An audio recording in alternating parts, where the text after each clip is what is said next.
Salut à tous et bienvenue dans cette première interview de Flag to Flag. Et pour cette première, nous recevons un invité de marque, Johan Zarco, double champion du monde en Moto 2, vainqueur en MotoGP, qui a rejoint le team LCR Honda cette saison. Et avec nous, il revient sur sa carrière de pilote, sa perception, sa vision des choses. Bref, nous avons parlé un peu de tout, alors régalez-vous.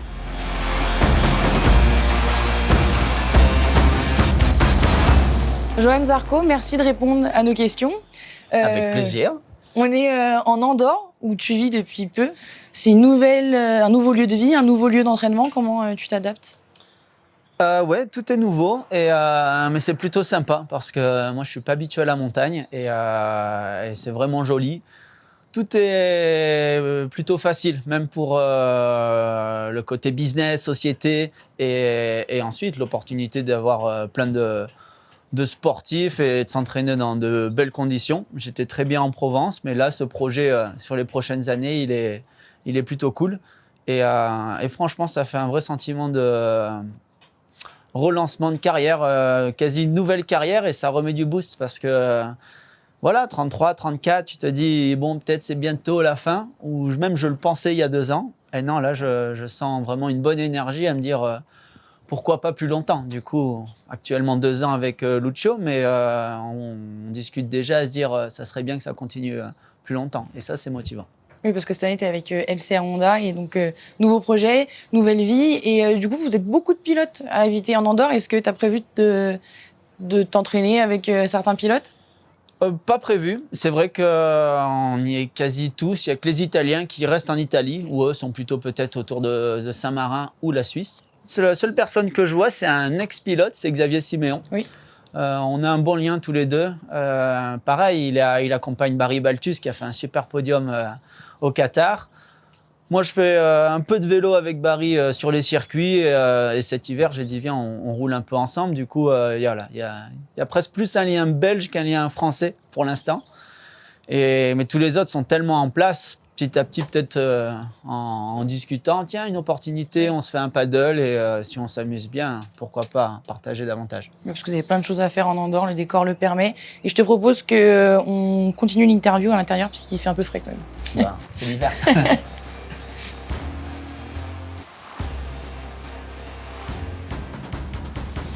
Il y a une question commune, un peu traditionnelle chez Winamax, c'est quel est ton tout premier souvenir en moto, de manière générale un peu ? Ouais, premier souvenir de moto, j'ai l'impression qu'ils sont même revenus.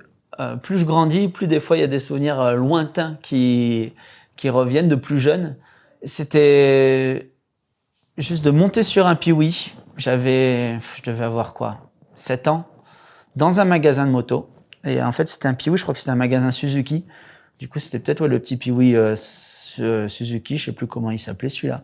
Mais et juste de monter dessus, j'avais dit ah ça c'est pour moi, ça c'est pour moi. Mais mon père, enfin, il n'était pas du genre à acheter des caprices comme ça. Et j'avais pas fait de caprice, mais genre j'avais dit ça c'est pour moi. Et je me souviens d'être debout dessus et j'avais debout vu. Debout carrément ? Ouais, en fait, parce qu'elle était sur la béquille, quoi. Et, enfin, debout sur les cale-pieds, tu vois, comme ça, et me dire waouh. Enfin, j'ai ce souvenir-là. Et je pense que j'avais 7 ans. Du coup, j'ai même pas démarré la moto, mais vraiment ça c'est. J'avais senti le truc. J'ai dit waouh, ça c'est mon truc. Après, il y a d'autres souvenirs plus lointains, le fait d'attendre en bas du portail, le facteur, quand il arrivait en scoot, je pense, tac, je me mettais au guidon, et comme ça, on faisait 3 maisons ensemble, et pendant qu'il distribuait les lettres, moi, j'avais au moins le guidon les mains sur le guidon. Et ça aussi, c'est un souvenir pareil, autour de 6-7 ans. Mais ouais, pour moi, ça revient. Les souvenirs lointains, ils sont là. La première fois que tu montes visiblement sur une moto, tu as 6-7 ans, mais tu commences réellement la moto plus tard, à 9 ans. Ouais. C'est assez tard. Et finalement, sur un circuit de karting à côté de Marineland, si je me trompe pas, Ouais, c'est ça, ouais. C'est un peu tard d'ailleurs. Et un peu par hasard. Ouais, parce que tard, parce que j'ai pas du tout de lien de sport mécanique dans la famille. Mon père est fan de rugby, mon frère il a fait du trampoline. Ma sœur était plutôt dans la danse, disons de toute jeune, de 8 à mon avis jusqu'à ses 16-18 ans. Du coup, pas de lien moto, sauf un oncle qui lui se déplaçait en moto, qui a toujours eu une GS d'ailleurs. qui a tenté de passer sur Multistrada, mais il reste sur sa GS. Et, mais ouais, ce jour où mon père il me dit « Oh, on va faire un petit coup de karting », et moi je lui dis « Non, je vais essayer la moto ». Et en essayant la moto, il dit le mec du circuit, on voit qu'il en fait. Et là, mon père, bah non, c'est la première fois. Allez vous inscrire au motoclub de Cagnes-sur-Mer. Et là, voilà, donc Marineland, c'est Antibes, et Cagnes-sur-Mer, c'est à 8-10 minutes à côté. Et là, ce qui était bien, c'était déjà un peu pour les gamins en mode piste, asphalte. Et c'était le motoclub d'Arnaud Vincent. Et du coup, c'est là où Arnaud Vincent avait sa licence. Du coup, dès qu'en fait un pilote est en Grand Prix, pour un motoclub, ça crée beaucoup d'engouement et les gens viennent. Du coup, là, il y avait un peu le côté déjà piste, circuit, compète dans ce motoclub. Tu commences à 9 ans. Depuis, il y a eu 2 titres de champion du monde en Moto 2, en catégorie intermédiaire, oui, en Moto 2, 17 victoires en Grand Prix, 62 podiums, 27 pole positions. Quand tu regardes dans le rétro, qu'est-ce que tu dirais au Johan de 9 ans qui commence sur la pocket bike? Je sais pas. Je dirais, fais les choses à fond. Fais les choses à fond et tu peux crois-y. C'est important d'y croire. Toutes les étapes que j'ai faites, des fois, je me demande si maintenant comme je suis, je sais pas si je serais capable de les refaire. Mais parce qu'il y avait des fois des décisions un peu extrêmes. Mais oui, aux gamins, je pourrais lui dire, tu peux y croire et te mens pas à toi-même, vas-y. Vas-y à fond, quoi. Mm-hmm. Quand tu quittes du coup le foyer familial, comment on annonce à ses parents que tu veux faire de la moto ta vie? Ça aussi, mais ça c'est la chance d'avoir été le troisième enfant dans la famille, le dernier. Et mes parents avaient 38 et 40 ans quand ils m'ont eu en 1990. Du coup, une éducation plus cool, moins stricte, on va dire, que mon grand frère ou même que ma grande sœur. Du coup, quand j'ai voulu partir, je rentrais en terminale et je faisais déjà la Rockies Cup. Et je voulais tellement gagner la Rockies Cup. Et mon père même pensait qu'en gagnant la Rockies Cup, ensuite je passais professionnel en Grand Prix. Et là, la mayonnaise, elle allait prendre. Bon, ça s'est pas passé comme ça, mais on croyait en ça. Et du coup, quand j'ai dit je pars vivre à Avignon chez Laurent Felon, je pars en scout, ils m'ont dit d'accord. Mais ma mère, elle pensait que je partais pour le week-end ou pour 2 week-ends en fait. Et je suis jamais rentré. Ça lui a fait bizarre. Et mon père, il croyait, il dit ouais, vas-y, va vivre ton truc à fond parce que y a moyen on va dire, décrocher le gros lot quoi. Si tu rentres en Grand Prix, presque la plus grosse étape est faite. Et en fait, oui, il a fallu rentrer en Grand Prix, mais c'est pas à ce moment-là que j'ai commencé à gagner ma vie. Alors qu'on dit on passe professionnel, et c'est ça c'est dur à ajuster, mais ça, dans le sport mécanique, c'est pas simple de gagner sa vie, mais ouais, on est professionnel et pourtant on doit payer. Donc il y a un truc qui va pas, alors que dans les sports co, à partir du moment où on passe professionnel, même déjà je crois sur des niveaux amateurs, on commence déjà au moins à avoir un salaire pour pouvoir simplement vivre, quoi, pas pour gagner des millions ou s'acheter des Ferrari, mais juste pour vivre. Alors que, voilà, du coup, on pensait que ça, et on s'est rendu compte, et après, c'était pas comme ça. Mais c'est une désillusion un peu? Pour moi, non. Pour mon père, oui, ça lui a fait juste pour accéder en Grand Prix, il faut donner des centaines de milliers d'euros. À ce moment, il a dit non, moi j'ai 3 enfants, j'ai payé des études à mes autres enfants. À Johan, j'ai payé la moto de ses, on va dire, à partir de 13-14 ans jusqu'à ses 17-18 ans. C'est lui qui a tout payé. Et du coup, voilà, il dit, rien que déjà cet investissement, c'est plus que les études que j'ai payées à mes 2 autres gamins. J'hypothèquerai jamais la maison pour la passion d'un enfant ou d'un ado. Voilà, il était terre à terre là-dessus. Pas passionné de moto, du coup, passionné de sport, hein, mais voilà, en gardant du bon sens. Et c'est là, finalement, ça nous a poussé à ensuite à vraiment démarcher des sponsors parce que il fallait, disons, tout trouver. Mais j'étais déjà à un niveau où on a pu intéresser des partenaires ou motiver des partenaires à se dire on tient le bon bout, il faut y aller. Donc oui, donc tu as toute cette démarche de partenaire, donc déjà plus jeune, au début. Oui, mais c'est pas moi qui la faisais, c'est vraiment Laurent Felon à cette époque. Quand on est parti, on s'est lancé ensemble à fond. Et lui, il croyait à fond parce que lui, il avait ça dans le sang. C'était, mais justement, presque à un niveau de folie. Mais sans ce grain de folie, clairement, on n'aurait pas avancé de cette manière-là. Tu remportes la première édition de la Red Bull Rookies Cup, comme tu viens d'en parler. Tu es aussi vice-champion en 125 cm3. À quel point ces petites catégories, elles ont été importantes dans la construction du pilote que tu es aujourd'hui?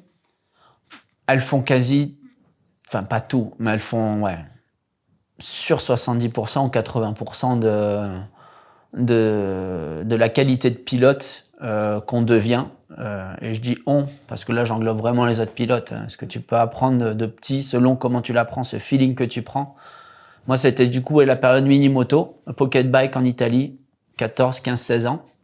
Et en même temps, je faisais du 125 à côté. Du coup, le 125 GP, c'est l'équivalent du Moto 3 maintenant. On appelle ça 125. J'ai ça pour les abonnés à Winamax, parce que sans doute des plus jeunes, ils connaissent que le Moto 3. Oui. Donc le 125, c'était du 2 temps, c'était des cylindrées un peu plus petites. Et voilà, donc je suis passé par ça, l'équivalent du Moto 3. Mais pocket bike, ça m'a formé à prendre cette vivacité, à avoir de l'attaque, de l'agressivité sur une moto, parce que je n'étais pas du genre agressif. Du coup, il y avait vraiment du combat, c'est des petites pistes. Et en Italie, il y avait le niveau très relevé. Et ça m'a obligé d'entrer à avoir ce côté guerrier, me battre pour quelque chose. Et je vois qu'en fait, je l'ai gardé parce que je l'ai toujours. Et ça, déjà, j'ai appris ça 14, 15, 16 ans. Et après, je l'ai conservé ou cultivé encore 17, 18, 19, 20 ans. Et le titre de vice-champion du monde à 21 ans, 2011, voilà, c'est tout. Après, on est déjà en Grand Prix, on est sur les grands circuits, on commence à prendre de la vitesse. Donc, les motos 3 vont un peu plus vite maintenant, mais on était quand même sur des vitesses à 220, 230. Et des motos exigeantes, des vraies motos de course avec des vitesses de passage en virage impressionnantes. Enfin, voilà, ça, c'est le côté Grand Prix qui t'apprend à piloter une vraie moto de course. Parce qu'ensuite, quand on passe en MotoGP, on se rend compte que la moto, elle reste autant exigeante qu'une petite moto. Du coup, ce qu'on peut apprendre sur une petite moto, on le retrouve sur une grande moto, sauf que sur la grande moto, là, ça va à 350 à l'heure et c'est plus dur sur les freinages, enfin. Et plus lourde aussi. Plus lourde, mais du coup, il y a quand même une qualité de châssis qu'on retrouvera jamais, de performance suspension qu'on retrouvera jamais sur des motos de route ou des motos d'entraînement. Donc voilà, cette formation, voilà, comme je dis, bien 80% entre le côté d'apprendre à avoir la niaque, prendre des repères naturels de trajectoire, et après aussi prendre l'habitude de bosser avec des équipes pour expliquer ce qu'on ressent sur une moto, pour essayer de peaufiner sa moto pour se sentir bien dessus et devenir meilleur. Du coup, voilà, là, on va dire, j'ai raflé de 14 à 21 ans, et après, il y a le Moto 2 qui, là, forme encore. On va dire, le Moto 2, du coup, tu as eu ces 80 ou 70%. Alors, comme ça, le Moto 2, on va dire, il te donne quand même 15% pour arriver aller à 85 pour dire tu apprends à conduire une moto plus grosse avec des pneus plus larges. Du coup, tu commences à patiner, à avoir tous ces problèmes que tu auras en MotoGP. Moi, j'ai découvert cette catégorie 22, 23, 24, 25 ans. Tu grandis en tant qu'homme, physiquement, tu prends de la force. Enfin, tu continues de t'entraîner, mais ton corps se développe pour la moto aussi. Et la vision de ton cerveau, elle continue à se développer jusqu'à arriver aux 300 à l'heure en MotoGP. Il y a des exceptions comme un Acosta, comme un Fabio Quartararo ou même Marquez, qui ont déjà fait tout ce développement, eux, entre 8 et 20 ans. Et à 20 ans, ils sont en MotoGP et ils développent déjà les capacités de MotoGP à 20 ans. Moi, je les ai développées à 27, 28 ans. Mais je vois qu'encore ça, ce que j'ai développé de 27 jusqu'à maintenant 33, 34, ça m'a encore ouvert sur la moto de folie, quoi. Oui, et t'apprends tout le temps, en fait. Tu continues d'apprendre. Oui, tout le temps. Parce que ça se développe. Rien que là, entre mon arrivée en 2017 je suis pas un ancien de la MotoGP. Marquez, finalement, il arrive en 2013. C'est limite l'un des plus anciens. Ouais, il est plus jeune il a 3 ans de moins que moi, mais il est arrivé 4 ans avant. Du coup, il a quand même 4 ans de plus, même s'il a pendant 2 saisons, il n'a pas roulé à cause du bras, mais on va dire quand même qu'il a 4 ans d'expérience de plus. Et lui, dès sa première année, il a été champion du monde. Donc enfin, bon, ça reste, comme je te dis, c'est une exception. Là, pour dire qu'on apprend tout le temps, 2017, je découvre une moto. Là, maintenant, avec tous ces développements d'aéro, tout ça, le style de pilotage continue de changer. Et c'est là où on voit Pecco tellement fort, et on se dit, mais ça change pas, ou il faut être plus fort physiquement. Non, parce que Pecco, il met pas en avant il est en forme physiquement, mais celui qui est beaucoup plus athlétique, c'est Jorge Martin. Et pourtant, c'est Pecco qui gagne les courses le dimanche, qui sont censées être les plus dures. On continue de grandir parce que c'est changer sa perception. Il faut se convaincre de choses pour grandir, pour avancer et pour réussir à faire des choses, parce que quand tu es convaincu, même si tu as faux, en fait, tu n'as pas faux parce que tu es sûr de toi et ça peut marcher. Mais des fois, pour évoluer, faut changer de conviction, on va dire, ou en trouver des nouvelles. Et ça permet de se développer.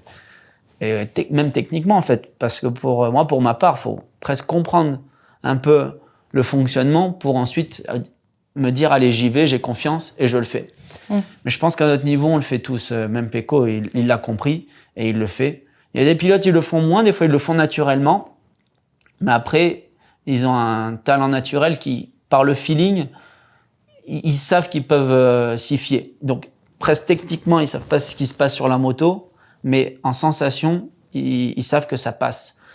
Et ils peuvent le répéter. Du coup, ils prennent confiance et eux, presque, ils ont développé, grâce à ce don naturel, des sensations que peut-être moi, je suis encore en train de chercher.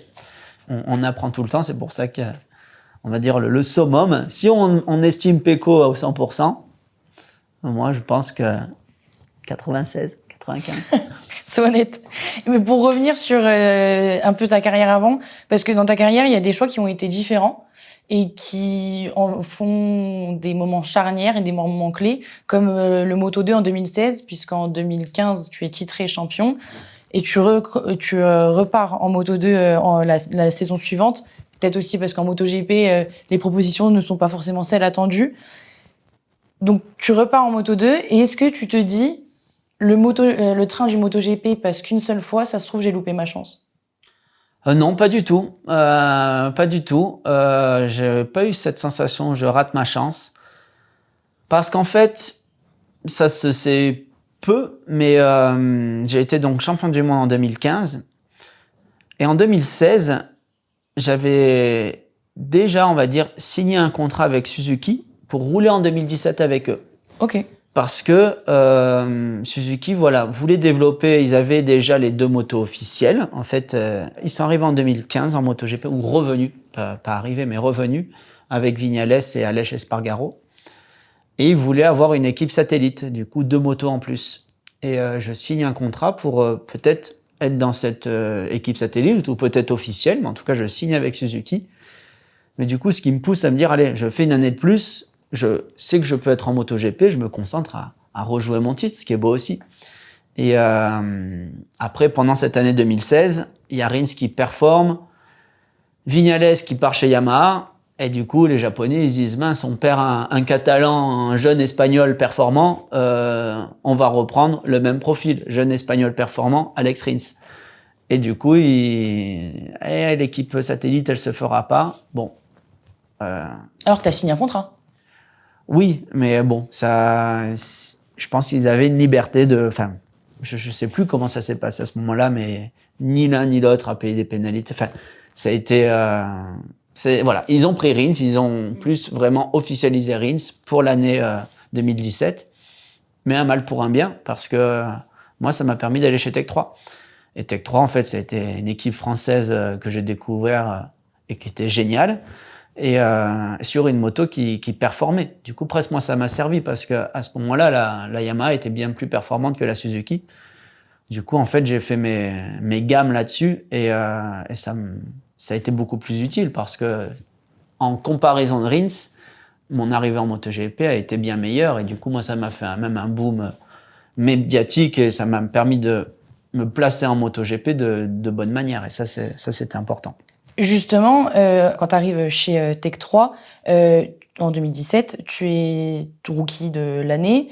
Est-ce que avec 2023, pour toi, ce sont tes meilleures saisons en MotoGP?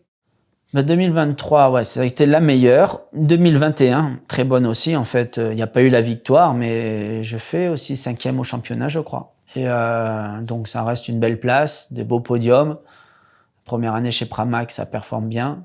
Mais 2017, c'est tellement découvert de tout. Les pneus étaient en évolution avec Michelin. Du coup, les pilotes qui connaissaient bien la MotoGP étaient très exigeants et des fois, peut-être, n'avaient pas assez confiance ou se lâchaient pas assez. Moi, au contraire, je découvrais un pneu extra par rapport à celui que j'avais connu en Moto2. Du coup, ça me mettait que de la confiance. Et j'étais sur un niveau de confiance après les 2 titres de champion du monde. Parce que même si c'est la Moto2, en fait, tu as tout un processus de victoire dans ta tête.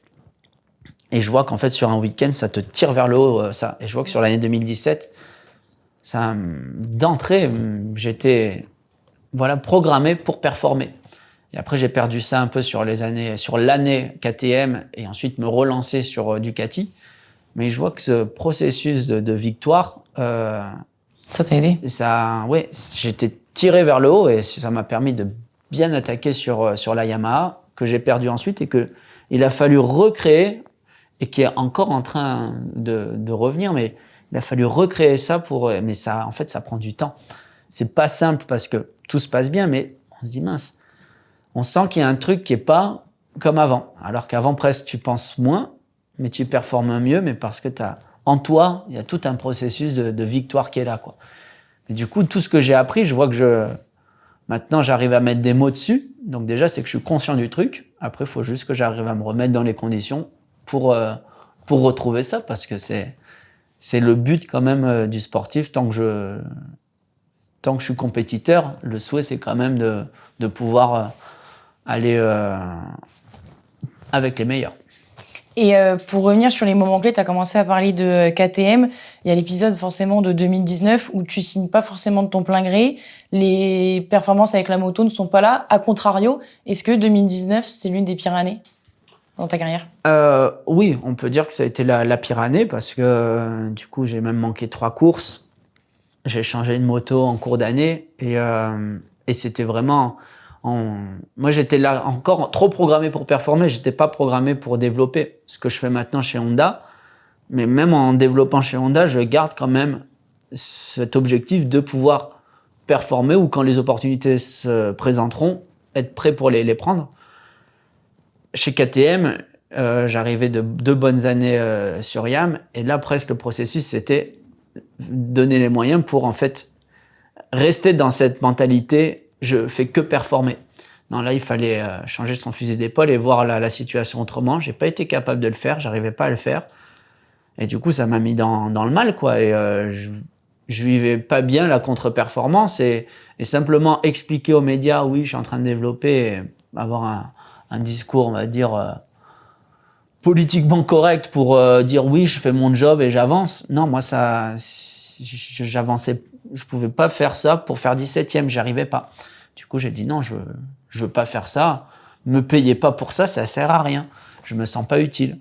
Et c'est pour ça que j'ai dit, moi, j'ai pas envie de continuer avec vous, quoi. Et ça a été bizarre comme discussion face à KTM.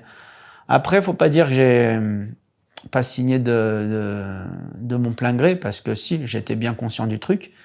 Et comme la personne y croyait en ce projet-là, moi j'y ai cru. J'ai dit si tu y crois, j'y crois. Et on a continué à foncer à 2 comme on avait fait avant. Simplement, là, ça a été une autre situation, quoi. Mais c'est pour ça. En fait, l'année 2019 m'a permis aussi de prendre un peu plus d'autonomie, commencer à m'auto-gérer. Et en fait, tout ce processus-là, presque, comme j'avais ça en tête et que j'ai voulu un peu prendre mon indépendance, ça aidait pas non plus à performer. Je pouvais pas être bien dans cet objectif de développement, comme a fait Binder. Moi, après Binder, il est arrivé sur un moment où la moto a énormément changé. Il m'a dit, au moment où il l'a essayé fin 2019 et qu'il a repris la moto en début 2020, parce que lui, il est arrivé sur cette période, il a dit que c'était deux motos différentes. Il dit, si j'avais gardé celle de 2019, jamais j'aurais performé. Mais c'est des phases aussi d'homme. À un moment, il faut passer par ça, quoi. Presque ce qu'est en train de passer Fabio actuellement, quoi. Lui, il est en train de le faire plus jeune que moi. Moi, je l'ai fait à 29 ans. Lui, il est de 99, il a 25 ans, il aura 25 cette année. Et lui, il a déjà fait des changements l'an dernier, pareil. Quitté un manager avec qui on a fait beaucoup de choses. Il a même eu le titre de champion du monde de MotoGP, quoi, ce qui est le titre ultime. Et reconstruire après ça, vouloir prendre de l'autonomie, enfin, tout ça, c'est des choses qui prennent de l'énergie, parce qu'un sportif qui est performant, il pense à rien. En fait, il a rien dans la tête. Et c'est pour ça que des fois, en fait, on peut rencontrer des sportifs et dire, lui, il a pas l'air très intelligent, il a l'air un peu bête quand même. Mais parce que moins t'as de choses dans la tête, bah t'es plus apte à avoir des sensations, enfin, à être dans le moment présent. Et dès que tu commences à te mettre des choses de la vie, bah c'est plus dur d'être dans le moment présent. Et est-ce que, du coup, un peu forcément ces montagnes russes en l'espace de quelques années, ça te fait prendre du recul, ta vision, ta perception des choses dans le milieu évoluent, elles sont différentes? Oui, ma perception des choses évolue, mais en bien, parce que en fait, comme j'ai l'impression de mieux en mieux contrôler mon monde et ce qui m'entoure, ben j'apprécie de plus en plus presque. Okay. Ouais, j'apprécie de plus en plus être là où je suis, parce que ça reste aussi la place idéale, c'est le rêve. Et comme, voilà, si on reparle au petit gamin de 9 ans, ben, à la limite, je le voyais pas comme ça à 9 ans, mais oui, à 14, 15, 16 ans, même 17 ans, 18, même le début des Grands Prix. Je suis en 125, je vois un Randy de Punier, wow, je me dis, je kifferais être à sa place, quoi. Tout a l'air de rouler, la MotoGP, c'est les super motos, tu gagnes ta vie aussi, parce que comme je dis, entre la période 125 où tu es obligé de trouver de l'argent, des centaines de milliers d'euros pour donner à une équipe, disons, toi après tu prends ce qui reste, et tu ne le prends même pas pour toi, tu le prends pour aller t'entraîner et simplement vivre, quoi. Et alors qu'en le MotoGP, tu gagnes ta vie pour rouler sur les meilleures motos du monde. Et ça, c'est le kiff. Et des fois, je regarde, je dis, en fait, ça fait déjà quelques années que je le fais. Rien que pour ça, j'adore. Et je vois que, comme je dis, je redéveloppe une nouvelle carrière, là. J'ai une énergie qui est super fraîche. Et quel bonheur de se sentir frais, d'avoir de beaux objectifs, des choses concrètes à aller chercher qui ont beaucoup de sens aussi. Comme je dis, là, je vise pas un titre mondial, mais je sais que je peux performer et je sais que je peux aller me dépasser mes propres limites et continuer à grandir personnellement.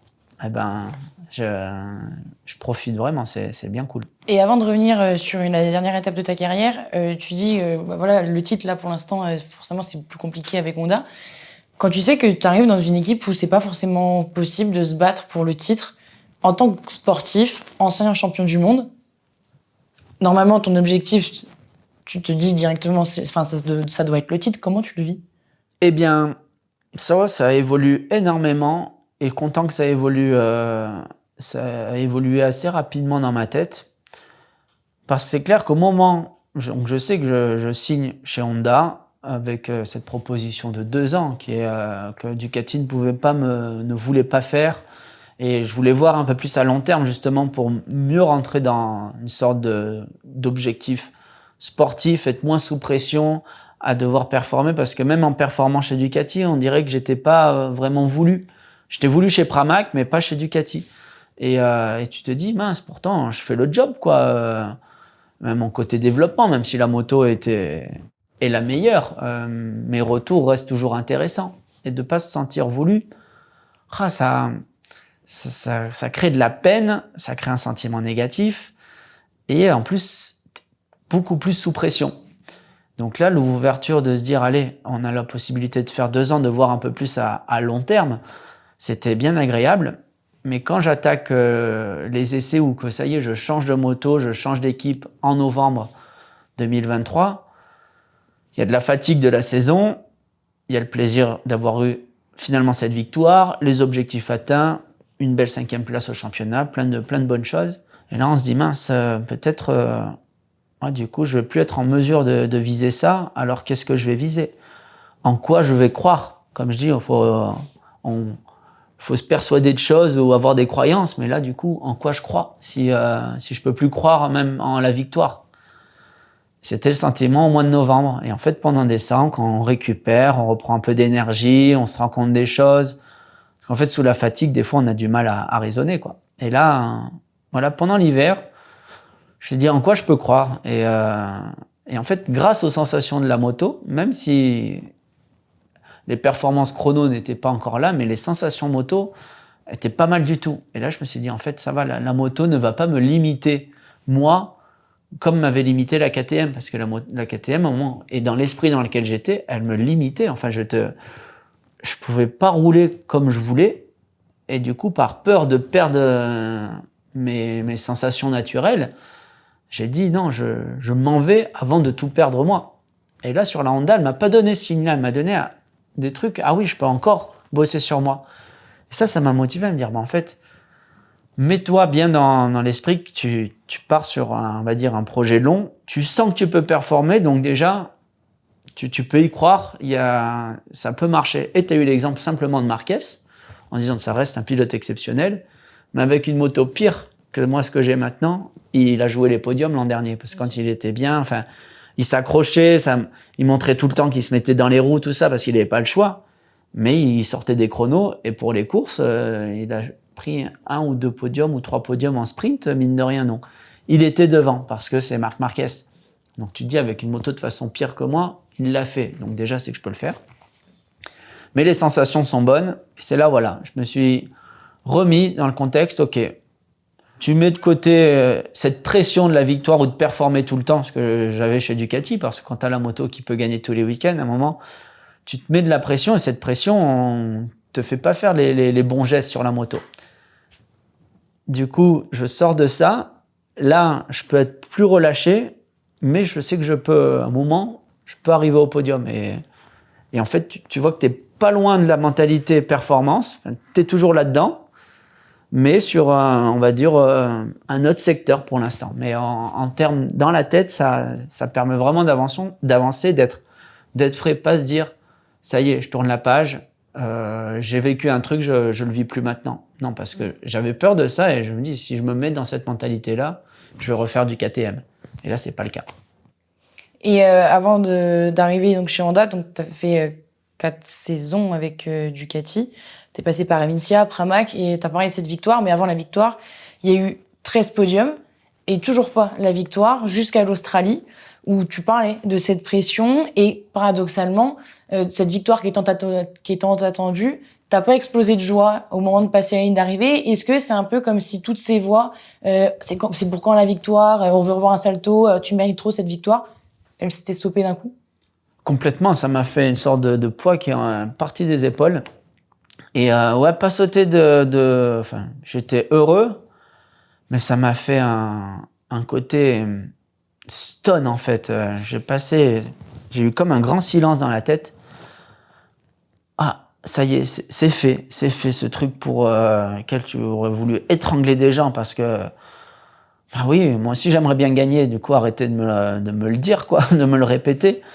Et ouais, ça a été comme un grand calme, comme si il y avait un brouhaha dans la tête permanent, et ensuite ça fait tout calme. Et ça t'a surpris? Ouais, m'a fait du bien, mais ça a duré longtemps, jusqu'à même le lendemain. Enfin, heureusement presque, j'ai pu gagner le samedi pour déjà relancer la machine le dimanche. Rien que le fait de remonter sur la moto, il y avait du vent, il pleuvait, il faisait froid, t'as peur de tomber. Enfin, franchement, je suis monté sur la moto. J'ai cru que c'était la première fois que je montais sur une moto. Il y a vraiment beaucoup de choses qui sont passées. Mais ouais, il y a eu une sorte de relâchement. Je sais pas si on peut associer ça à un orgasme presque, mais voilà, j'étais plus capable de rien. Et ça s'est revenu après. Mais Ouais, et c'est pour ça, ouais, je l'ai pas eu dans l'explosion de joie, de la rage. Moi, je déteste les pilotes qui cassent une bulle quand ils gagnent. Tu fais référence à Alonso Lopez. Ouais, et Jorge aussi, il le fait de temps en temps. Parce que moi, je les ai payés, les bulles, et une bulle, ça vaut au moins 300 €. Ouais. C'est sûr que quand tu gagnes et que tu as des contrats à plusieurs millions, ou voilà, et que tu es presque plus à 100 000 € près, 300 €, qu'est-ce que c'est? Mais non, par principe, tu casses pas du matériel comme ça. Et ça m'énerve. Du coup, bon, déjà, j'avais pas cette joie ou une rage qui se transforme en joie, quoi. Mais non, j'étais stone. Et un grand moment, ouais. Et par contre, il y a eu un point négatif. C'est la Marseillaise qui se déclenche pas. Est-ce que tu l'as encore en travers de la gorge? Non, je l'ai pas en travers de la gorge. Mais justement, j'aime bien mon monde. Mais là, quand voilà, il se passe des choses comme ça, genre, je leur dis juste, et je leur dis aux gens, vous faites pitié, quoi. Vous n'êtes pas capable de gérer un truc comme ça. Et comme par hasard, enfin, c'est quand on a tellement galéré, comme par hasard, c'est là-bas que ça se passe comme ça. En fait, tu te dis, mais je l'ai dit au patron de la FIM. Après, j'ai eu des excuses du gouvernement australien, tout ça. Ah oui, carrément. Ouais. Mais au moment où tu te dis, non, je m'en fous, enfin, c'est juste sur le moment. Tu te dis, bon, ben, c'est que c'était comme ça. Mais oui, tu as plusieurs manières de le faire. Je l'ai pas du tout en travers de la gorge. Sur le moment, tu te dis, c'est scandaleux. On a un niveau mondial, t'as pas la Marseillaise. Mais comme une fois, une victoire de Fenati, bon, c'était du Moto 3 en Argentine. Et ils mettent pas l'hymne italienne, ils mettent l'hymne française. Ça, on s'en souvient peu parce que voilà, c'est une victoire en Moto 3, tout ça, mais Romano Fenati a eu la Marseillaise sur une de ses victoires. Mais donc oui, il y a des erreurs, mais c'est normal. Il gère beaucoup de choses, mais là, en fait, c'est les haut-parleurs du circuit qui fonctionnaient pas. Et en fait, ils ne fonctionnaient pas avant le départ, parce que quand on est au départ, d'habitude, il y a l'hymne australienne ou l'hymne de chaque pays qui est joué, ou chanté avant le départ. Et là, je l'entends pas. Du coup, on se dit, tiens, elle est passée, parce que ça permet de savoir à peu près où on est, à quel moment on va mettre le casque et tout. Et je l'ai pas entendu. Du coup, en fait, ils ont vraiment eu un souci. Et je pense qu'ils ils ont mis play. Mais ça s'est entendu nulle part. Il y a que celui qui était devant l'ordi qui a pu l'entendre. Oui, nous, on l'a entendu, oui. Mais, oui, ou soit à la télé. Mais moi, c'était pas Dorna, c'était vraiment le circuit qui a eu un problème. D'où les excuses du gouvernement australien. Ouais. Et il y a une phrase qui a interpellé Sébastien Moreno, donc qui travaille avec toi. C'était dans Team Zarco sur Canal+. Il pardonne tout le monde, mais ne se pardonne rien. Pourquoi être indulgent avec les autres et si dur avec toi-même? Ouais, je sais pas, parce que je sais pas bien dire non. Et c'est pour ça, j'ai toujours peur de faire de la peine, tout ça, ou de faire du mal. Du coup, encore je grandis aussi là-dessus. J'ai progressé et ça, je suis content. Pareil, tu grandis en tant qu'homme. Mais un peu trop gentil, comme on peut dire. Mais du coup, très exigeant pour moi, de pas le droit à l'erreur. Et du coup, avant, j'avais vraiment tendance à m'insulter si je ratais quelque chose, ou me dire de toute façon, je suis une merde, ça sert à rien. Et ça aide pas, ça. Mais c'est dur ça aide, des fois, de se parler comme ça. Enfin, ça aide à gagner en rigueur et à être exigeant. C'est important d'être exigeant. Mais d'une bonne manière, tu peux être exigeant et bien te parler. Ça, c'est Jean-Michel Bay qui me disait, plus par rapport, on parlait du golf. Il disait, parle-toi bien déjà, envoie-toi des bonnes ondes, tu vois. Je peux être exigeant, mais ça sert à rien de s'insulter parce que tu t'envoies du négatif. Et donc ça évolue. Mais ouais, c'est clair que, en fait, je me pardonne pas les erreurs. Ou je me pardonnais pas les erreurs. Mais voilà, si j'ai un truc, c'est un peu difficile, j'essaie vite d'analyser techniquement, ou grâce à l'expérience, je me connais mieux. Du coup, on va dire, ça l'a pas fait, c'est tout. Alors avant, juste se dire ça l'a pas fait, non, pour moi, c'était trop facile de dire ça l'a pas fait. Mais parce qu'il y en a des fois qui se reposent là-dessus à me dire, c'était pas le bon jour ou pas le bon moment. Mais par contre, à l'inverse, si tu te le dis jamais, ça, à chaque fois, tu cherches à dire, bon, mais alors j'étais pas bon, mais à un moment, tu te le dis tout le temps. Donc, si t'es pas bon, pourquoi tu fais ça? Arrête de faire ça si tu te sens si mauvais. Mais après, tu analyses, tu te dis, je suis pas si mauvais quand même, puisque la moto, dans la monde moto, je m'en sors plutôt bien. Du coup, arrête de dire que t'es mauvais.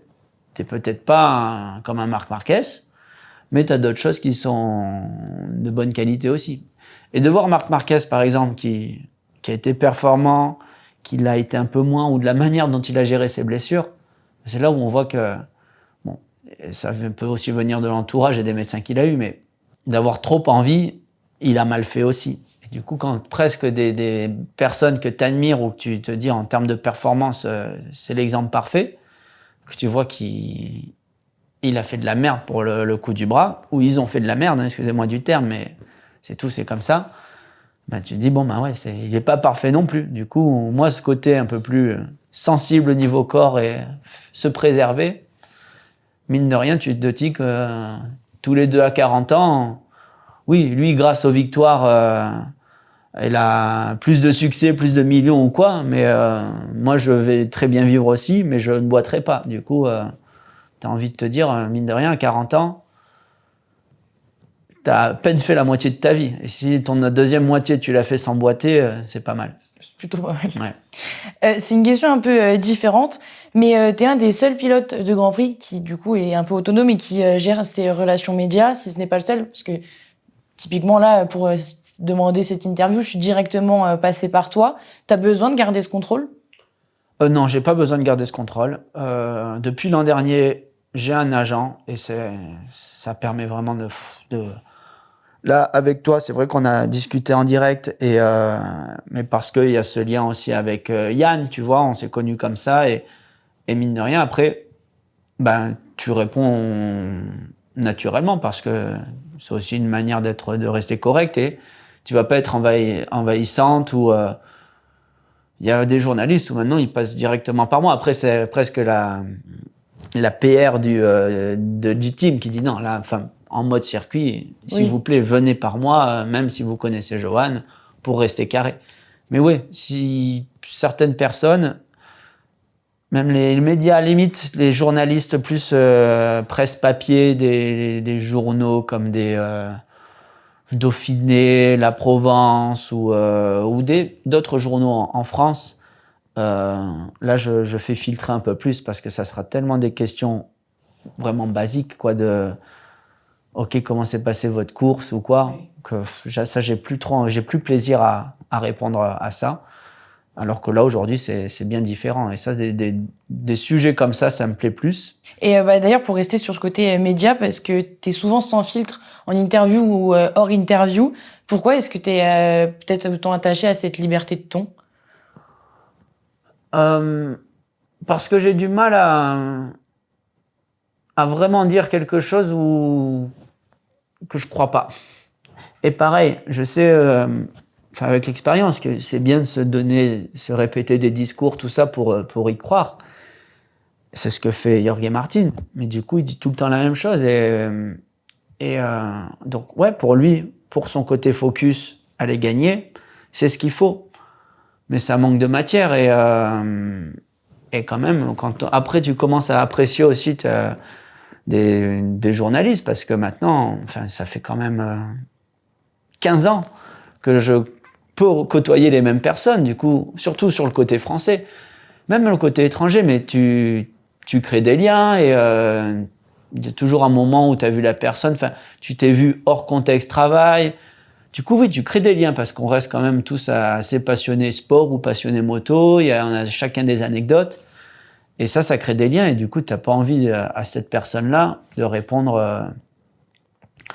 Ah oui, je vais donner mon 100% et je remercie ma famille et ma petite copine. C'est bon, ça sert à rien de dire ça. Du coup, tu essaies de donner un peu de matière et d'expliquer comment tu vis le truc.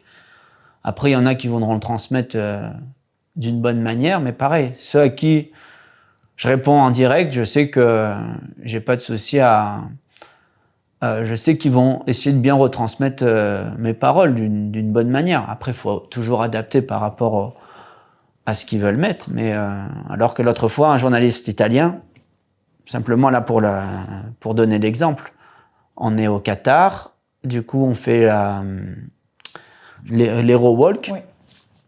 Mais ils l'ont un peu changé là pour le Qatar, c'était pas exactement pareil, tout ça. Bon, je suis quand même dans l'Hero Walk, je fais des dédicaces. Et là, souvent, il y a Canal+ qui est là, mais là, il y a la télé italienne. Ils commentent un peu ce qui se passe et à chaque fois, ils interviewent quelques pilotes. Et moi, avec la télé italienne, je parle couramment italien, et je sais que, pareil, du coup, je construis bien mes réponses, et ils apprécient ça, en général. Mais là, il vient, il me pose la question, je suis en train de répondre, du coup, j'essaie de faire une réponse correcte par rapport aux sensations, la Honda, tout ça. Et il y a Rins qui passe et il enlève le micro et du coup il voulait prendre Rins. Et j'ai vu qu'il voyait Rins et il a tout prix voulu le prendre et j'ai même pas terminé ma réponse.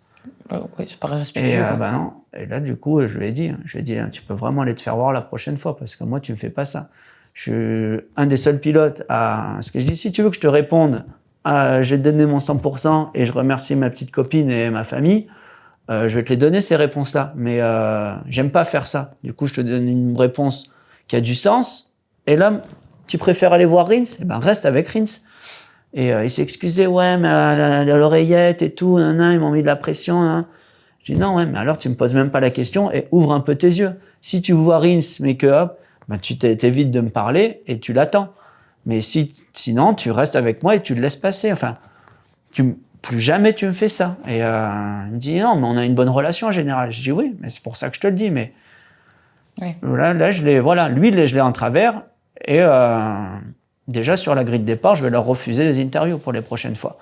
Ça c'est sûr. Et je vais leur refuser jusqu'à mi-saison. Par bien leur dire, allez vous faire voir. Mais d'un autre côté, si je fais que refuser, c'est la télé italienne, Sky, c'est énorme. Et s'ils peuvent interviewer, c'est bien aussi pour l'équipe, parce que ça fait...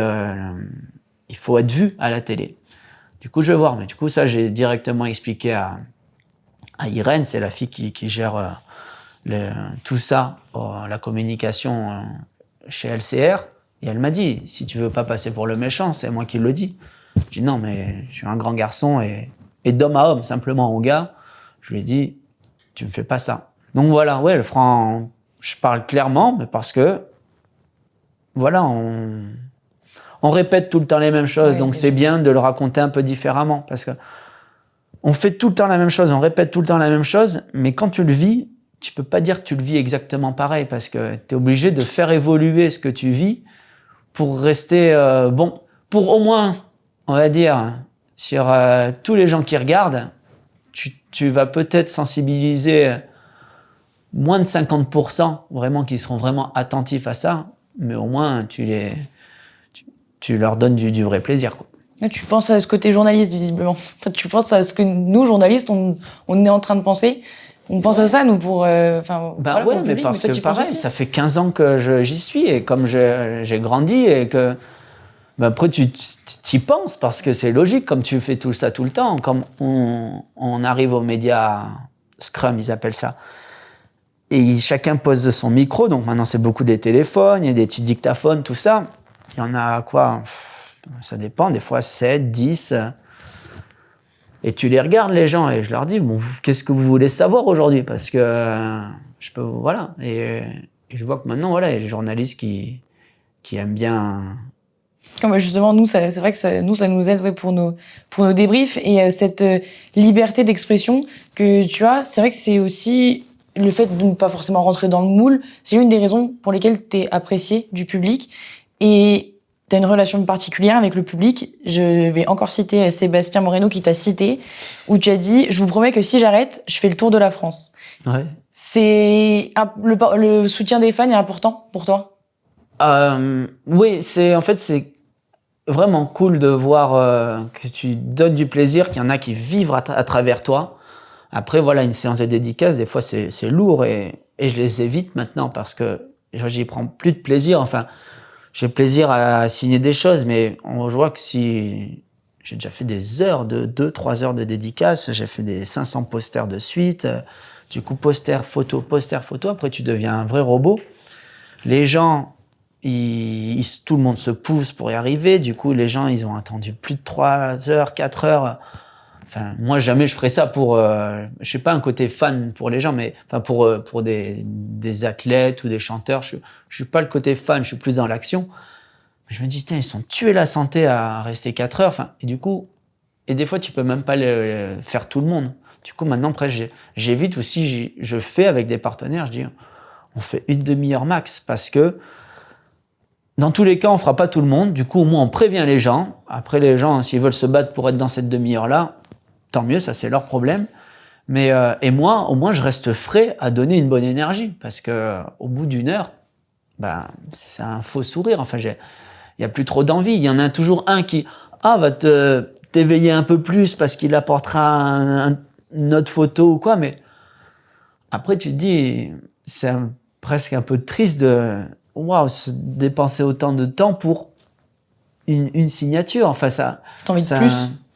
T'as envie de plus, de partager plus de temps. Bah ouais, à ce moment-là, je préfère qu'on discute, tout ça. Et c'est pour ça que des fois, là, quand on fait des séances dédicaces avec les partenaires, ou je vais dans des magasins, tout ça, je suis sur une scène, et là, je dis, déjà, ceux qui sont là, on prend le temps de parler, quoi. Je vous raconte un peu comme je suis en train de faire là, comment je vis le truc, ou si vous avez des questions ou quoi, dites-moi, quoi. L'autre fois, pareil, sur une diffusion du film de Bernard Faux dans une salle de cinéma à Nice. Du coup, pareil, je suis là, je rentre, du coup, est-ce qu'on parle un peu du film ou on développe un peu? Et là, il y a un gars, il me passe, il prend le micro et il me dit, c'est quoi ton circuit préféré? Et je l'ai un peu remballé. Après, c'est ma sœur qui m'a dit, tu crains quand même. Et pareil, j'avais fait pas mal là déjà sur l'hiver, tout ça. Et au moment, en fait, où j'arrive là devant l'écran face, du coup, au public, j'étais fatigué. Et du coup, voilà, je suis prêt à donner encore en parlant de choses qui sont intéressantes. Mais ne me demande pas quel est mon circuit préféré. Enfin, c'est une question basique. Enfin, c'est une question, qu'un gamin pourrait me demander. Du coup, je suis pas venu là pour dire quel est mon circuit préféré. Enfin, il y a tout un film sur moi où on peut parler de choses intéressantes. C'est quoi cette question? Et je lui ai dit non, ne posez pas des questions comme ça. Poum. Du coup, après, il y en a d'autres qui ont posé d'autres questions. Mais c'est ma sœur et mon oncle. On dit, tu crains quand même. Je dis non, c'est vrai que j'ai été un peu fort là sur le coup pour le gars, mais j'étais pas d'humeur non plus. Donc, et là, quand j'ai dit oui, je viendrai faire, parce que comme on est en mode la action, sport tous les jours, à s'entraîner, tout ça, quand on fait une matinée dédicace, ou une journée pour un sponsor, il faut vraiment bien le caler en timing, mais du coup, presque, c'est une journée où tu peux pas vraiment t'entraîner, tu peux pas manger correctement parce que tu as toujours un buffet et tout ça, mais du coup, tu manges un peu comme ça debout. Et en fait, en devenant vraiment sportif de haut niveau et après 30 ans, tu es obligé d'être très précis comme un bébé, quoi. et si tu sors de ça, tu sens que ça t'a pesé un peu et tu perds du rythme sur ton entraînement. Du coup, il faut bien les caler. Et comme on dit, voilà, il faut bien les caler. Les gens, pour le magasin, ils ont mis en avant que je serai là. Du coup, beaucoup de gens peuvent venir, mais je pourrais pas voir tous les gens. Et c'est là où je leur ai dit, et quand j'aurai plus cette pression de devoir performer, là, je me ferai des journées. Et comme je viens que à 1 ou 2 endroits en France, les gens, des fois, ils viennent de loin. Enfin, mais ça fait trop de monde. Et même ces gens qui sont venus de loin, je peux même pas les voir. Du coup, je dirais, je préviendrai, parce que c'est surtout pour Maxès, en fait. C'est eux qui ont les magasins. C'est mon sponsor depuis 2010. Et avec eux, je leur ai dit, je prendrai une moto, certainement une Honda, et je ferai le tour de France avec ma Honda. Pourquoi pas aller faire les tours avec Lolo Cochet, puisqu'on a déjà fait des balades. Enfin, continuer à faire des choses cool en mode motard. Ma notoriété, elle sera toujours bonne. On me verra pas à la télé à ce moment-là, mais disons les puristes, je resterai Johan Zarco qui a performé en MotoGP. Et là, au moins, presque, au lieu d'amener 3000 personnes à un endroit, il y aura juste 200 personnes par magasin. Ce qui est déjà cool pour le magasin, mais au moins, je fais, on va dire, 15 fois 200 personnes. Ça sera top. Moi, j'aurais fait mon petit tour de moto en France. On aura fait des vidéos là-dessus. Enfin, il peut y avoir tout un projet là-dessus. Du coup, faire kiffer les fans, pas les mettre en galère à attendre des 4-5 heures ou faire des 600 bornes pour une dédicace. Après, je leur dis, c'est moi qui viens à vous. Et ça sera plus simple. Et ça peut être très cool. Donc, c'est dans le projet à l'avenir. Ouais, dans 3-4 ans, laissez-moi un peu de temps. Mais comme je dis, voilà, si, admettons, je reste encore 4 ans, ça veut dire que je serai toujours performant. Ça veut dire que les fans, et même il y aura des nouveaux fans, enfin, ils seront toujours, ils seront heureux de se dire, bon, ben, après, on ira le voir. Et du coup, j'aurai même le temps de prévenir. Et pour revenir aux fans, voilà, tu sens que tu leur donnes du bonheur, c'est quand même fort parce qu'après, oui, moi, je vis cette vie à 300 à l'heure, tout ça, et je suis dans l'action. Mais après, je comprends aussi du plaisir qu'on peut avoir quand quelqu'un performe. Et je comprends qu'on s'attache à des gens et qu'après, on vit à travers cette personne pour kiffer, quoi. Et là, l'autre fois, j'ai réalisé pareil, grâce à l'expérience et le fait de rester longtemps, on va dire, à haut niveau. C'est une fille qui est, du coup, elle avait quoi? Elle devait avoir, je sais pas, 15 ans. Et elle me fait, voilà, je suis super fan et depuis que je suis gamine, je suis fan, quoi. Mon père, il était fan. Du coup, je t'ai découvert, j'avais 8 ans. Du coup, ouais, je pense que c'est à peu près ça. Du coup, on va dire premier titre mondial, parce que c'est là où la notoriété commence, où presque tu peux devenir fan de quelqu'un parce qu'il gagne des courses, parce qu'il est champion du monde. Tu peux être fan, mais voilà, c'est là où presque t'accroches ce côté fan. 2015 et à la limite à 2022 ou 2023, donc il se passe 7-8 ans. Et là, cet ado qui me dit, t'as fait toute ma vie, quoi. Et là, je réalise, je dis, c'est vrai que 8 ans, voilà, pour une gamine, c'est une vie, quoi. Le 8-16 ans, hein, j'ai grandi en te regardant et je suis fan, quoi. Ça m'a touché. J'ai dit, ah ouais, quand des gamins, ils te regardent, ils ont le rêve de gamin, mais finalement, là, une jeune femme, quoi, encore ado, mais garde ce truc, voilà, j'ai grandi avec toi, quoi. Et ça m'a hyper touché parce que tu te dis, ben, ça, c'est la qualité, l'avantage de durer un peu dans le temps, d'être performant longtemps. Ben, tu vis ces expériences-là qui sont uniques. Mais par contre, des fois, le public peut être plus critique. Par exemple, comme ton arrivée chez LCR, il y a eu diverses réactions. Comment tu te détaches de tout ça? Ben, je le lis pas déjà. Je lis pas beaucoup ce qui se passe sur les réseaux. Et il y a vraiment cette méchanceté gratuite sur les réseaux. C'est Orelsan qui dit ça, hein, la méchanceté gratuite. Après, c'est fou qu'on touche des sous pour ça. Je crois qu'il dit ça dans une chanson. Il y en a qui sont pas d'accord, mais c'est parce que il peut y avoir de la jalousie, ou même pas de la jalousie envers moi, simplement des manières de faire, ou de l'ego qui parle. Mais ça, voilà, moi, tant que je le vis bien, mais pareil, je me suis moi-même posé la question. Des fois, tu te dis, ben, c'est vrai. Est-ce que tu fais ça pour l'argent? Non, t'as jamais fait ça pour l'argent. Et c'est là où j'ai développé le truc pendant cet hiver. Et j'ai dit, mais en fait, je suis trop content parce que ça se passe mieux que ce que je pensais. Et du coup, je suis toujours, en fait, dans mon côté que j'ai appris quand j'avais 13-14 ans, de niaque, et je veux faire la moto parce que c'est mon kiff, je suis que bien là-dessus. Et là, sur le premier week-end que j'ai vécu au Qatar, je l'ai bien vécu, et j'ai eu plein de super retours parce qu'en plus, apparemment, j'ai bien transmis cette énergie que j'avais à la télé. Enfin, et on voyait que j'étais heureux de la zone dans laquelle j'étais. Enfin, heureux, que ça se passe bien, je suis dans mon truc. Je veux plus, c'est normal, mais il n'y a pas de contre-perf et il y a un résultat au-delà du top 10. Je me suis pas miné en me disant, ah mince, j'ai pas bien fait, tout ça. Et ça, les gens, ils l'ont ressenti et ça leur a plu, quoi. J'arrive là maintenant, même ce projet-là, peut-être pour ceux qui croyaient le moins, à le transformer aussi en positif, même pour les fans. Du coup, c'est top. Il y a toujours le fan qui dira, c'est bon, il va tout gagner aussi chez Honda parce qu'Honda reste les meilleurs. Pareil, ils ont pas non plus la notion des choses, qu'en ce moment, c'est Ducat qui est top, mais c'est clair qu'Honda, on se dit, ça va revenir. Enfin, même dans le positif, il y en a qui sont trop positifs. Quand je lis, c'est bon, tu vas tout gagner.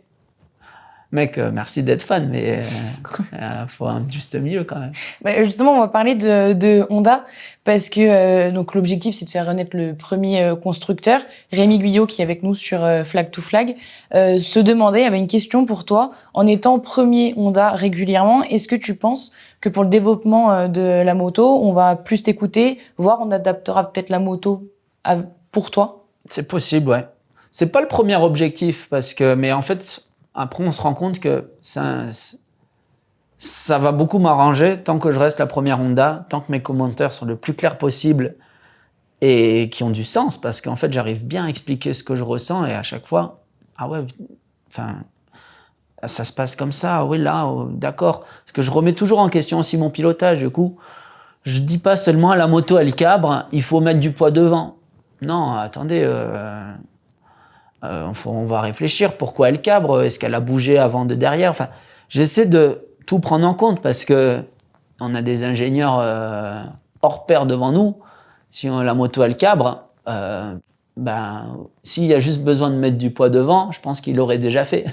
Du coup, voilà, le mec il calcule mieux que nous, ça il peut le faire. Donc c'est pour ça, il faut expliquer ce qu'on ressent ou qu'est-ce qui se passe sur la moto. Si on leur dit ce qui s'est passé ou à quel moment du virage ça s'est passé, ils peuvent regarder dans la bonne zone. Parce que si on balance toutes les datas comme ça, qu'est-ce qu'on regarde? C'est ça, en fait, le pilote, il va aider à dire ouf, où c'est qu'il faut regarder. Et je trouve ça, moi, j'arrive à avoir un bon retour là-dessus.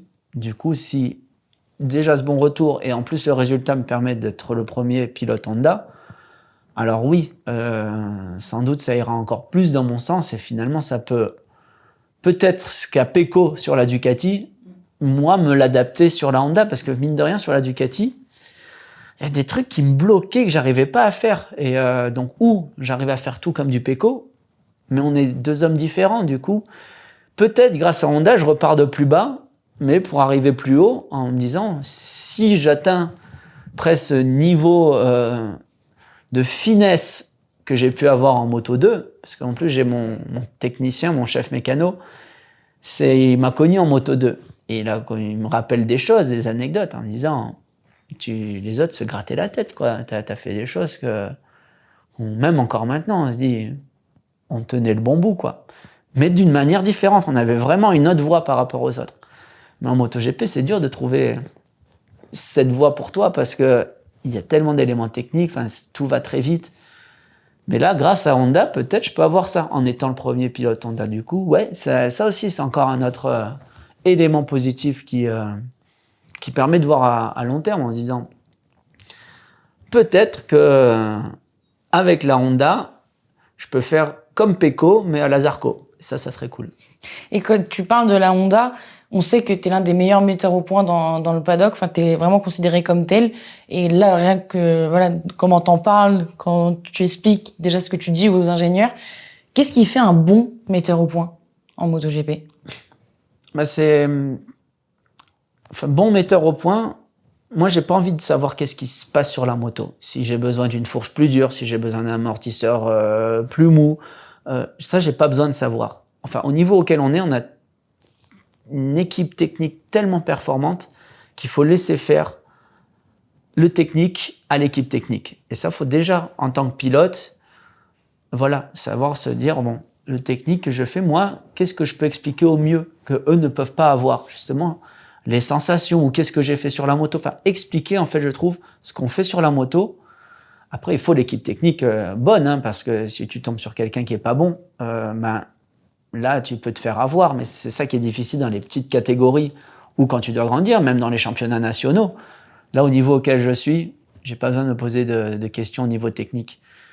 Du coup, déjà, un bon metteur au point, presque à mon niveau, c'est ne pas vouloir savoir qu'est-ce qu'il y a en charge de ressort, pas se détacher des numéros, des chiffres, et là, voilà, donner les sensations et se dire mieux, moins bien et expliquer pourquoi. Mais pas besoin de dire tiens, je patine quand j'accélère, mettez-moi un amortisseur plus dur. Non, ça c'est pas mon problème. Après, je peux dire j'ai l'impression que ça bouge parce que Mais voilà, si ça bouge, ça peut venir de l'amortisseur, ça peut venir du pneu, ça peut venir de l'électronique. Quand il y a trop de puissance, justement, ça crée des problèmes. Ou quand... Voilà, en fait, il y a plein d'éléments. Ça peut venir de l'aéro.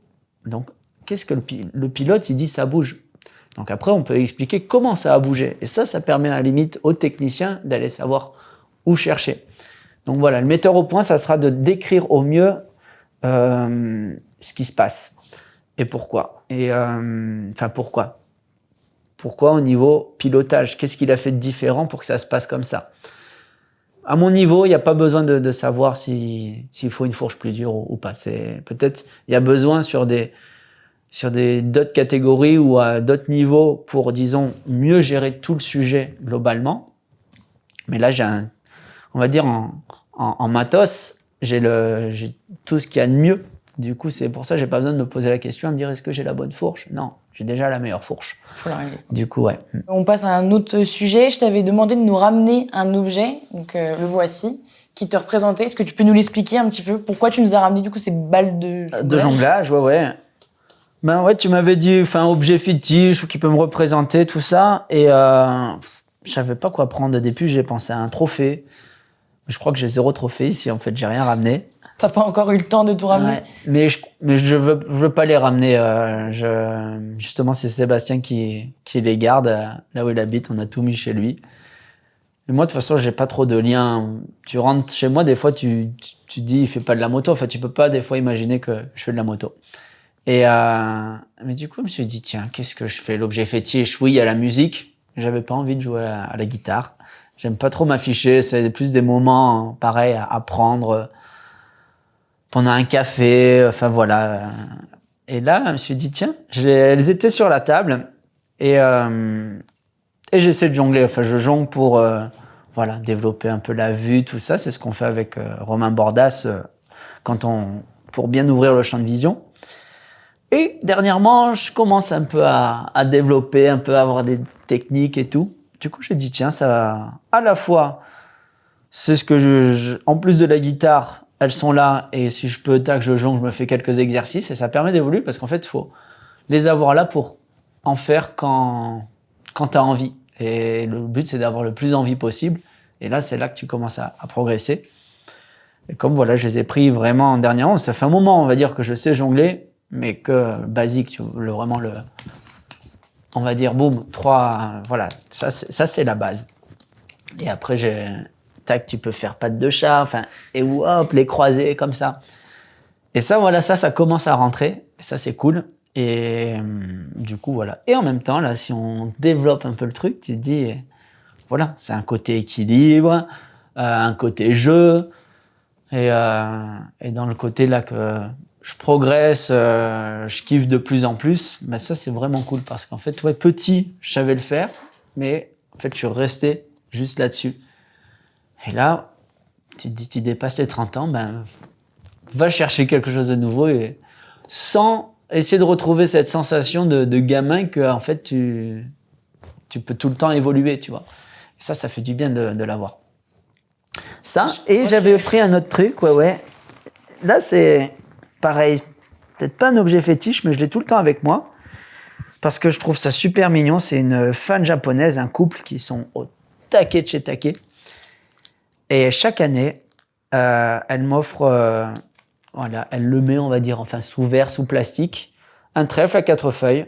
Et elle en trouve chaque année. Du coup, voilà, on voit qu'il est un peu plus perso, la numéro 5, pour la période Honda. C'est beau, hein ? Et en fait, je les garde, ils sont dans mon sac à dos. Et ça, voilà. Si on va chercher dans le côté porte-bonheur ou quoi, comme le trèfle à 4 feuilles, c'est pour la chance, je le garde avec moi. C'est une belle attention. Et j'en avais mis une fois, j'en avais trouvé un de trèfle à 4 feuilles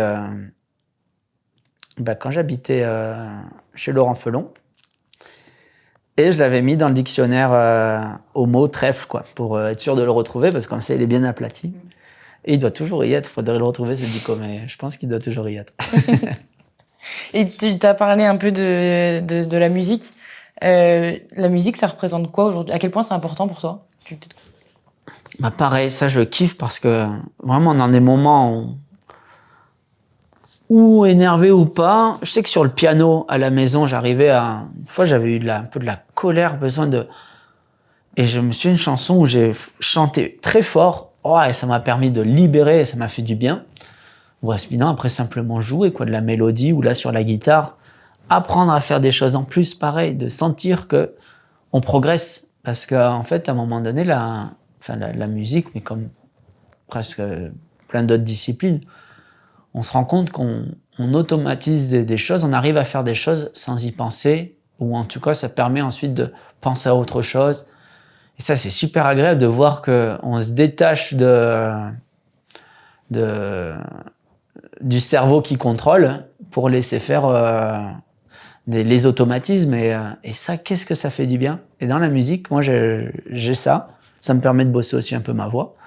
Parce que je chante pas juste au début, mais maintenant, je commence à être pas mal. Et j'aime bien ça, quoi. C'est super agréable. Et du coup, et après, quand en plus tu commences à savoir en faire, ça peut mettre un peu d'ambiance. C'est classe aussi Enfin, c'est mon frère qui est un super musicien et je pense que c'est venu de mon père, il faisait un peu de guitare. Mais quand mon frère en a fait et qu'il est vite devenu meilleur que mon père ça l'a énervé, il a arrêté de jouer. Mais du coup, le vrai musicien, c'est mon grand frère. Et tu as toujours envie de faire un peu pareil que lui, quoi. Mais ouais, quand maintenant que je vois que ça se développe bien, et là, il n'y a pas de limite, en fait, là-dessus. C'est ça qui est extra. Et tu rencontres du beau monde aussi. Ça, c'est une vraie passion. J'aurais pu quand même le mener, mais ça, c'est plus des moments perso. Du coup, on reste sur jonglage. Et pour le rallier à la moto, ces derniers temps, on te voit de plus en plus avec un casque de musique sur la grille. Est-ce que ça devient aussi important? Est-ce que c'est une manière de te mettre dans ta bulle avec tout ce monde qu'il y a autour? Ouais, des fois, oui. Pas eu besoin au Qatar, parce que peut-être moins de pression. Bon, je partais 13e. Et là, j'étais en galère avec les départs encore. Sur la Honda, c'est un peu galère en ce moment. Mais du coup, je me dis, bon, je pars 13e. Je joue pas le podium. C'est pas très grave. Si je rate mon départ, je vais remonter. Et du coup, j'ai même pas besoin de musique. Je suis genre, ça va, je suis tranquille, j'arrive à patienter. Mais des fois, en fait, le dimanche, t'arrives, t'as 25 minutes à attendre. C'est long, ouais. 25 minutes sur la grille de départ, c'est long. Donc, tu peux caler 2-3 interviews. Mais pareil, t'es déjà dans ta bulle. Du coup, là, tu réponds, disons, les réponses un peu normales. Mais, ouais, et des fois, quand ce temps est trop long ou t'as pas envie de voir les gens, boum, tu te mets le casque. Là, pour l'instant, je suis bien. Enfin, le Qatar, c'était le premier. Presque, ça manquait ce moment-là, du coup. Tu vis le moment et j'en avais pas besoin. Mais une fois, c'était l'an dernier, je sais plus où c'était. Je mets le casque. Plus de batterie. Plus de batterie. Et du coup, je dis, bon, reste dans ta bulle, ferme les yeux. Et comme ça, plus personne va venir t'embêter. T'as laissé le casque quand même? Bah ouais, j'ai gardé le casque. Et au moins, personne n'est venu me parler. Alors que j'avais rien dans le casque. Et je sais plus à qui je l'ai dit. Après, j'ai dit, c'est parce qu'en plus, on me l'a dit. Peut-être c'est Alex, mon kiné ou quoi. T'étais bien dans ton truc, là. Et je dis, bah ouais, j'avais pas de musique. J'avais plus de batterie. Du coup, faut garder un point et au moins t'es sûr de rester.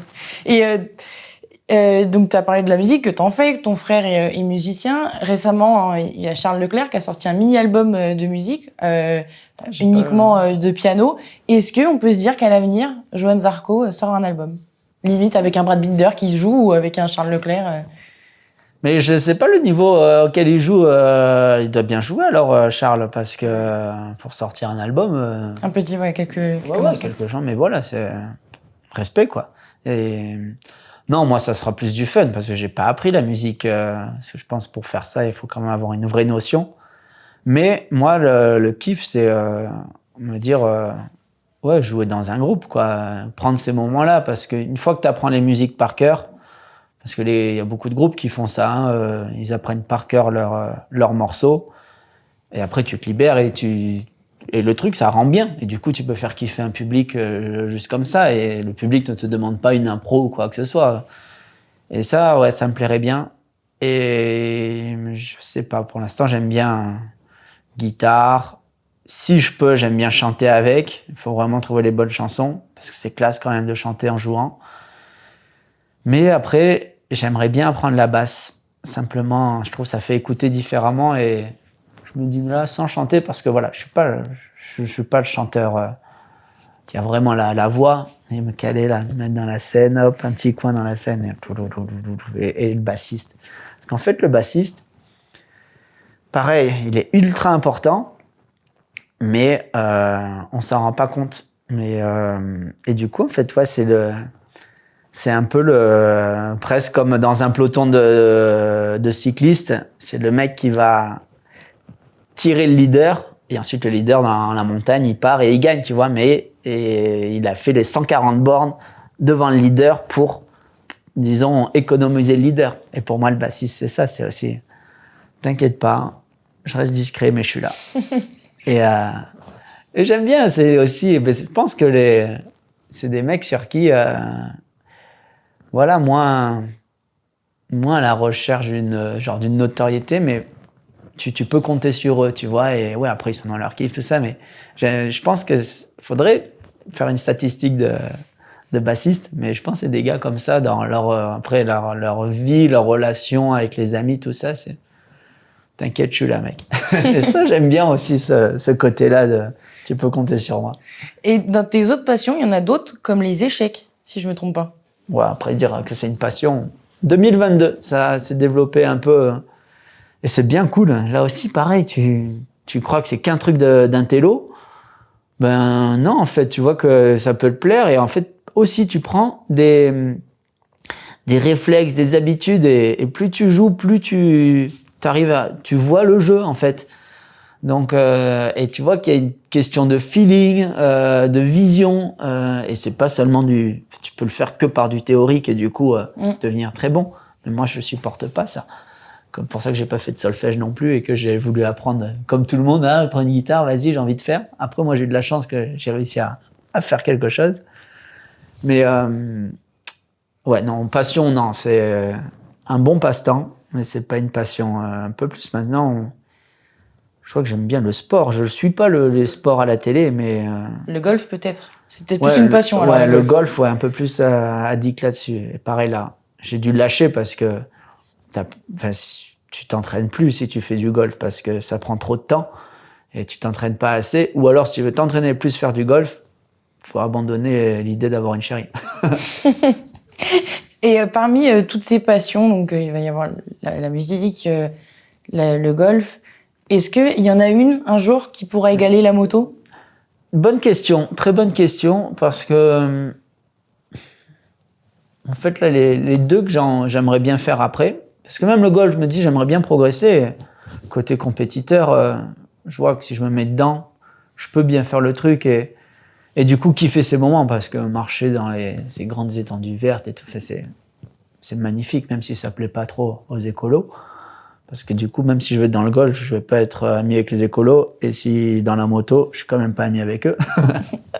Mais peut-être la musique. Encore la musique. Tu génères du monde, tu génères des déchets. Mais bon. En fait, ouais, je vois que le côté, à la limite, golf, il y aurait plus ce côté compétition. Dans le côté musique, il y aurait un côté prendre une montée d'énergie, d'adrénaline sur le moment, quoi, ou aller pousser quelque chose où tu te libères, tu vois. Du coup, mais en fait, qu'est-ce qui me rend passionné de la moto, c'est que j'ai été prêt à tout faire ou à tout laisser pour faire la moto. Là maintenant, vu ma situation, je vais pas tout laisser pour faire de la musique ou du coup, ça sera jamais le même niveau de passion. Hein. La moto, là, t'es prêt à tout faire pour ça et quitte à sacrifier des moments de vie, tout ça, mais non, je veux d'abord faire ça. Et du coup, je me dis qu'avec les deux autres passions, je ne vais plus sacrifier des moments de vie. Et du coup, je peux pas le situer au même niveau que la moto. Est-ce que la moto, être sur une moto, rouler, c'est une sensation dont tu pourras jamais te passer ? Ouais, Oui, je pense que ouais, j'aurais. Après, je sais que je peux rouler plus cool et, par exemple, voilà, simplement prendre une moto de route et juste la sensation du côté liberté de roue, de mettre un peu d'angle, c'est super agréable. Le côté la pure adrénaline, pour l'instant, des vraies sensations que je sais que j'aurai pas tout le temps, c'est ce côté MotoGP. C'est pour ça que c'est bien d'y rester parce que on vit vraiment des trucs de fou. Et ça te met le cerveau sur une autre planète. C'est hallucinant. Une petite anecdote là aussi marrante. J'arrive à Lyon. Seb monte en fourgon. Parce qu'on devait rester sur Lyon. Et il avait on avait eu une Hornet de prêt par Honda j'avais quelques rendez-vous dans Lyon. Du coup, j'avais dit, il faut que je me déplace en moto. Et je suis en retard en arrivant à l'aéroport. Je suis déjà en retard pour arriver au premier rendez-vous. Du coup, je lui ai dit, bon, décharge la moto sur le parking minute, là, et sur le dépose minute, et comme ça, je pars en moto, et en ville, au moins, j'arrive moins en retard à mon rendez-vous que si on y va en fourgon. Du coup, je pars, et on se revoit le soir, et je lui dis, je savais pas qu'Hornet, il faisait des 400 cm3. Il m'a dit, mais c'est une 750. Et en fait, la veille, j'étais à 350 à l'heure sur ma moto GP. Enfin, tu perds la perception des faits. T'es conçu pour faire autre chose, quoi. Et ça, c'est marrant. Parce que du coup, jamais j'aurais cru penser dire dans ma vie, être sur un 750 et dire, c'est sympa les petits 400. Et c'est marrant comme t'es décalé. Mais ça te crée des sensations. Mais du coup, ça te crée aussi de la sécurité presque. Parce que du coup, tu vois tout au ralenti. Et ça, c'est pas mal du tout. Pour vraiment la discipline moto ou l'activité moto. Hein, sans dire discipline, mais partir en ville, analyser des choses. Enfin, donc oui, la sensation moto, je la garderai tout le temps. Mais après, peut-être pas besoin de la mettre tout le temps en application, en compétition ou pour aller chercher à aller plus vite. Peut-être ça, j'aurais eu assez. Du coup, je peux juste se dire kiffer une prise d'angle, mais pas besoin qu'elle soit extrême, quoi. En parlant de kiff, Yann Marian, donc dans Flag to Flag aussi, avait une question. Et il se demandait si tu devais faire un road trip, puisque tu es vraiment un motard et tu aimes ça, si tu devais faire un road trip, dans quel pays ça serait et avec quelle moto? Franchement, j'ai kiffé la Multistrada. C'est pour l'instant la meilleure moto que j'ai pu avoir. Là, je vais découvrir grâce à Honda du coup la NT 1100. J'ai demandé, c'est apparemment une bonne routière. Je vais voir comment ça fonctionne. Il paraît qu'il y a une sorte d'embrayage automatique, des vitres. Je sais pas comment ça sera. Du coup, ça sera peut-être sûrement pas les mêmes sensations que Multistrada, mais si c'est une bonne routière, moi je trouve déjà c'est cool. Du coup, ouais, là, si j'ai une balade moto à faire, ça sera Honda. Mais actuellement, ce que j'ai connu vraiment cool, c'était les nouvelles Multistrada V4, elles sont vraiment sympas.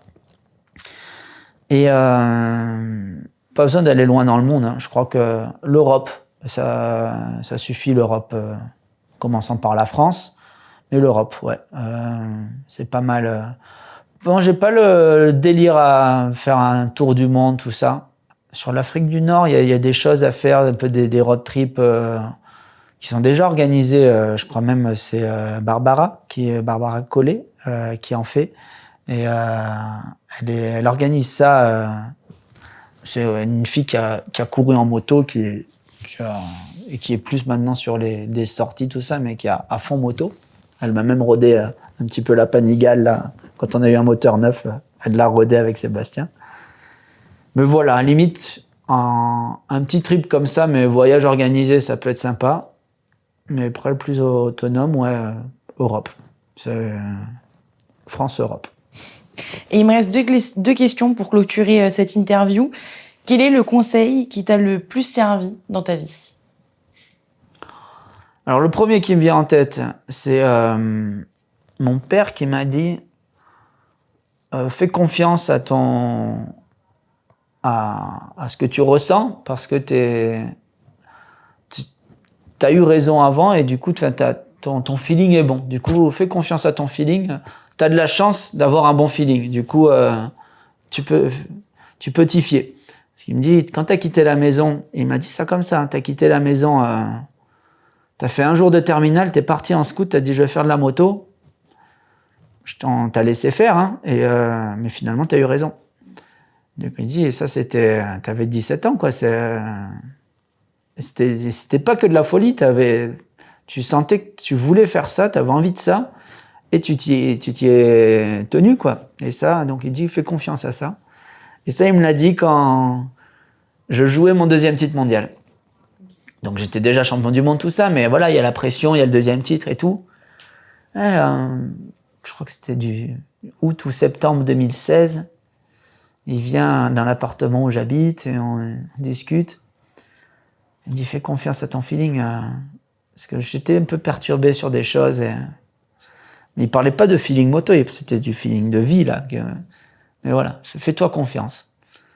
Et c'était cool, ça. Donc ouais, allez, je reste là-dessus. Et la dernière question, aujourd'hui, qu'est-ce que tu aimes le plus que ta carrière t'a donné, du moins ce que t'as provoqué?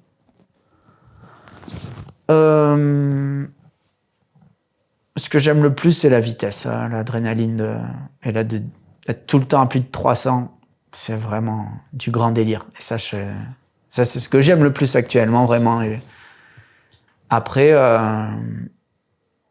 ouais, là, quand t'attaques l'interview et tu me